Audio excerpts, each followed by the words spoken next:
नमस्कार, आप देख रहे हैं बंसल डिजिटल और मैं हूं आपके साथ नवेंदु कुमार। भारत को ऋषि मुनियों का देश कहा जाता है। यहाँ सैकड़ों ऐसे योगी और सन्यासियों ने जन्म लिया जिन्हें भगवान का दर्जा दिया जाता है। उत्तर प्रदेश के देवरिया में भी एक ऐसे ही सिद्ध योगी थे जिन्हें देवराहा बाबा के नाम से जाना जाता है।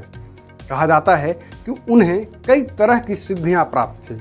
वह लोगों की मन की बात जान लेते थे और पानी पर भी चलने में माहिर थे। देश विदेश के कई बड़े राजनेता उनके पास आशीर्वाद लेने आते थे।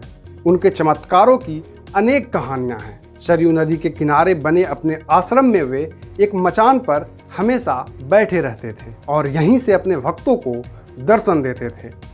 कहा जाता है कि सरयू के दियारा क्षेत्र में रहने के कारण उनका नाम देवराहा बाबा पड़ा। दुबली पतली शरीर, लंबी जटा, कंधे पर यज्ञ पवित्र और कमर में मृग छाला, यही उनकी वेशभूषा थी।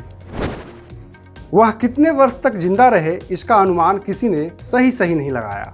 कहा जाता है कि वे 900 वर्ष तक जिंदा रहे, तो कोई कहता है कि 250 साल तक वे जिंदा रहे। वहीं एक इंटरव्यू में जब उनसे उम्र के बारे में पूछा गया था तो उन्होंने कहा था कि वे ईश्वरलीन हैं। देश के पहले राष्ट्रपति डॉक्टर राजेंद्र प्रसाद, काशी हिंदू विश्वविद्यालय के संस्थापक पंडित मदन मोहन मालवीय, पूर्व प्रधानमंत्री जवाहरलाल नेहरू, इंदिरा गांधी, चंद्रशेखर, बीपी सिंह, राजीव गांधी, अटल बिहारी वाजपेयी जैसे कई कद्दावर नेता उनसे मिलने जाते थे।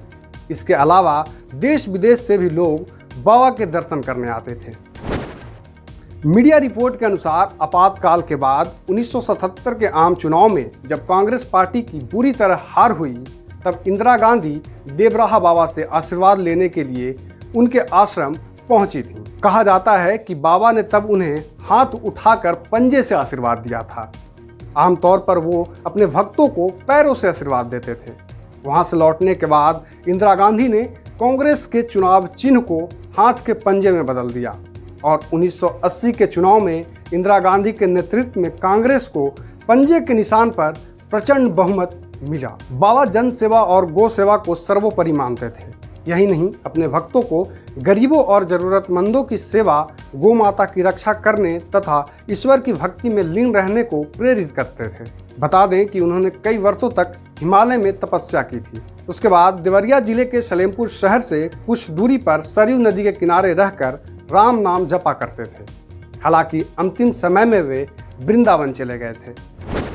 बाबा के बारे में कहा जाता है कि उन्हें किसी ने कहीं आते जाते नहीं देखा था। खेचरी सिद्धि के चलते वह जहां चाहते थे वहां मन की गति से पहुंच जाते थे। उन्होंने अपने जीवन में कभी भी अन्न नहीं खाया, केवल दूध और शहद को फलाहार के रूप में लेते थे।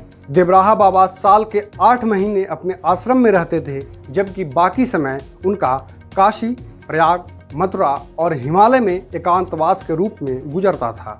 अपने अंतिम समय में वे वृंदावन में थे।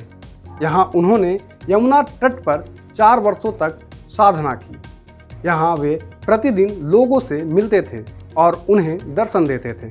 लेकिन 11 जून 1990 से उन्होंने दर्शन देना बंद कर दिया और 19 जून 1990 को उन्होंने अपने नश्वर शरीर को त्याग दिया।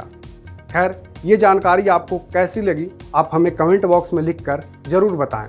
अगर ये वीडियो आप हमारे फेसबुक पेज पर देख रहे हैं तो हमारे पेज को लाइक और फॉलो करना ना भूलें। वहीं अगर ये वीडियो आप हमारे यूट्यूब चैनल पर देख रहे हैं तो हमारे चैनल को सब्सक्राइब करें। शुक्रिया।